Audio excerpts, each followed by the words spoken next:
विश्व को शून्य देने वाले आर्यभट्ट जो पूरे विश्व को शून्य दिए थे, उनका जन्म बिहार में हुआ था और ये वही शून्य है जो दिल्ली विधानसभा चुनाव में कांग्रेस पार्टी को आई थी। और इस बिहार की बेटी है सर, जो इस देश की रीढ़ की हड्डी है। वो चाहे घर में सर एक बिहारी है, आपके घर को घर बनाने वाला आदमी बिहारी है। जब विपक्ष की सरकार थी तो बिहार में जीडीपी का मतलब था गुंडागर्दी, डकैती और पॉवर्टी। हम बिहार में जमीनी स्तर पे काम करते हैं, इन लोगों ने बिहार में जमीन हड़पने के लिए काम किया है। हम दोनों को बस यही कहना चाहेंगे, राहुल गांधी जी, ज्यादा चीनी देश के लिए और सेहत के लिए, दोनों के लिए हानिकारक है।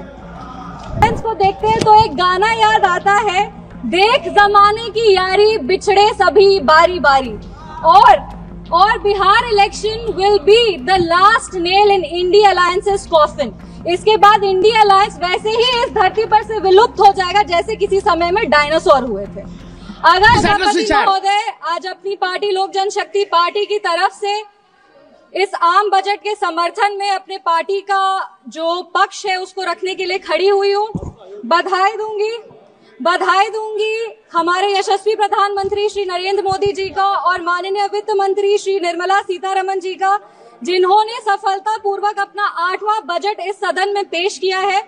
पूरे बिहार की ओर से उनका आभार व्यक्त करूंगी, वित्त मंत्री का आभार व्यक्त करूंगी कि जब वो बजट को इस सदन में प्रस्तुत कर रही थी तब वो बिहार की बेटी पद्मश्री दुलारी देवी द्वारा जो उनको मिथिला पेंटिंग की साड़ी भेंट की गई थी, वो पहनकर वो अपने बजट का भाषण दी थी। इससे बिहार का गौरव, बिहार का सम्मान बरकरार रहा है।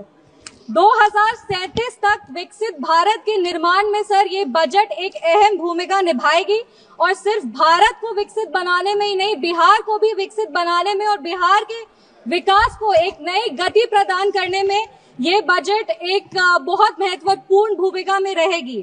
कहीं हमने पढ़ा था कि the be in the budget stands for Bihar, और ये बात सत्य है कि आज बजट का बी बिहार के लिए, क्योंकि जब विपक्ष की सरकार थी तो बीमारों का बी बिहार के लिए होता था। हमने वो लंबा सफर तय करके आज एनडीए सरकार की वजह से हम यहाँ पर खड़े हैं। पूरे विश्व को शून्य देने वाले आर्यभट्ट जो पूरे विश्व को शून्य दिए थे, उनका जन्म बिहार में हुआ था और ये वही शून्य है जो दिल्ली विधानसभा चुनाव में कांग्रेस पार्टी को आई थी। और अगर आज बिहार को 2 शून्य अधिक मिल रहे हैं तो विपक्ष को इतनी तकलीफ क्यों हो रही है? जिस सरकार ने बिहार में विकास लाए हैं, बिहार हमेशा उनका आभारी रहेगा। हम उस बिहार की बेटी हैं सर, जो इस देश की रीढ़ की हड्डी है। वो चाहे आपके कॉर्पोरेट सेक्टर्स हो, वो चाहे आपके सॉफ्टवेयर आईटीज हो, वो आपके इंफ्रास्ट्रक्चर को खड़ा करने वाले मजदूर हो, वो आपके घर के सहयोगी हाथ हो। हर घर में सर एक बिहारी है, आपके घर को घर बनाने वाला आदमी बिहारी है। बिहार का उत्थान अब अडिग है और बिहार के विकास में अब कोई भी बाधा नहीं आएगी।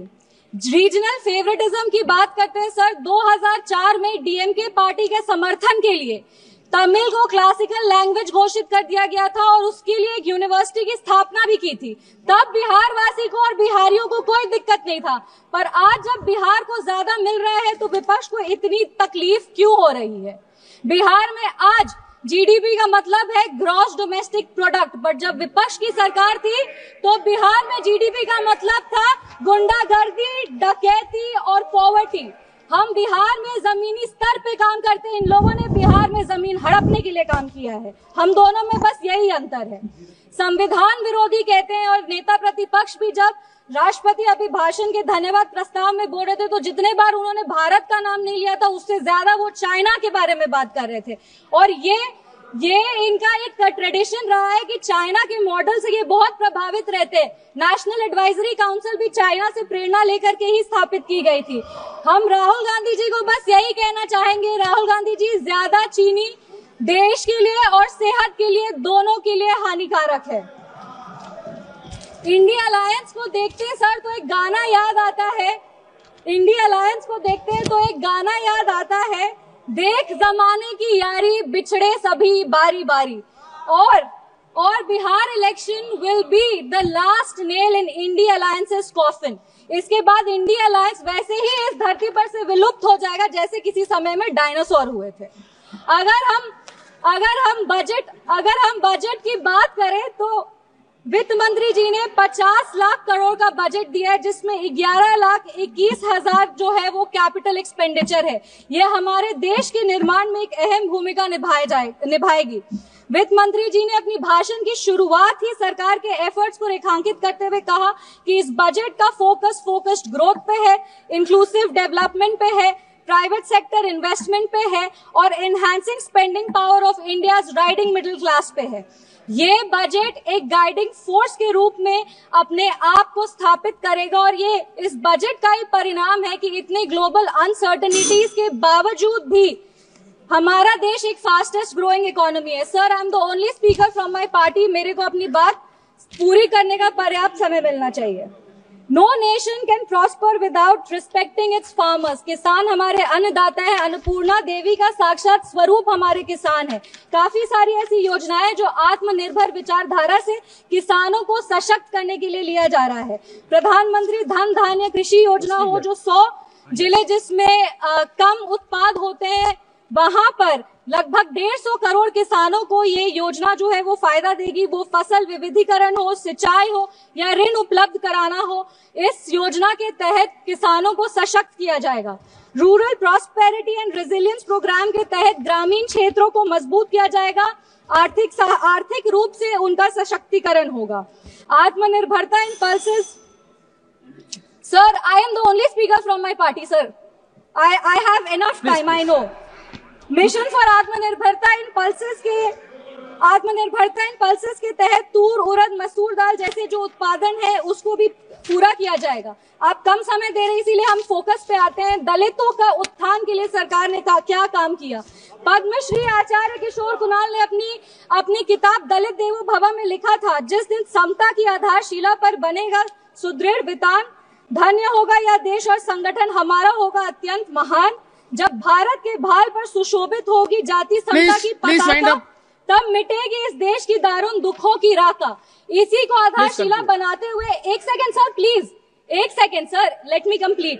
इसी को अपनी आधारशिला बनाते हुए दलितों के लिए बहुत काम हुआ। उसके कुछ आंकड़े हैं जो हम पेश करना चाहेंगे। महिलाओं को अनुसूचित, जो महिलाएं अनुसूचित जाति जनजाति से आती है, उनको पहली बार ऐसी 5 लाख फर्स्ट टाइम एंटरप्रेन्योर्स होंगे जिनको 5 साल में 2 करोड़ की राशि दी जाएगी। दलितों के लिए दलित जो बच्चे हैं जो पढ़ाई कर रहे हैं उनके लिए पोस्ट मैट्रिक स्कॉलरशिप प्रोग्राम है और प्री मैट्रिक स्कॉलरशिप प्रोग्राम है। Thank you. Please conclude. Please conclude. Give me 5 minutes, sir. Please let me complete. It is not possible. 10 parties. Please, madam.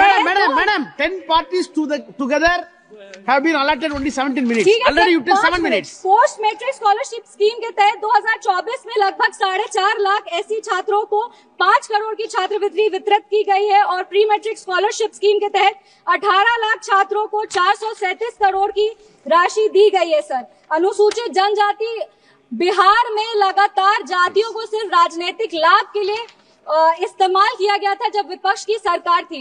Indira Gandhi ji Belchi गांव गई थी हाथी पे चढ़कर, उसके बाद भी उन्होंने सिर्फ और सिर्फ उनके लाभ के लिए दलितों को प्रताड़ित किया गया। जब लालू यादव जी आज समाजवाद पे बहुत लंबे भाषण देते हैं, पर ये बात सत्य है कि अगर सबसे ज्यादा दलित को प्रताड़ित किया गया था तो वो उन्हीं की शासनकाल में किया गया था। हम अपने राष्ट्रीय अध्यक्ष श्री चिराग पासवान जी का आभार व्यक्त करते हैं, जिनके प्रयासों सर 5 मिनट्स जिनके प्रयासों के वजह से आज निफ्टेम जैसे जो इंस्टीट्यूट है वो बिहार में आ रहे हैं और आने वाले समय में बिहार ईस्टर्न हब में एक जो फूड प्रोसेसिंग है उसका एक नोड बनेगा। आईआईटी पटना को विस्तृत किया जाएगा। Sir 2 minute. Thank you. Sir please 4 पंक्ति पढ़कर हम अपने वाणी को विराम दे रहे हैं। सर, बिहार के गौरव को और बिहार की जो इतिहास रहा है उसको बार बार इस सदन में उछाला जाता है। बिहार के खिलाफ कई सारी बात विपक्ष कहते हैं। 5 पंक्ति सर हम पढ़ेंगे।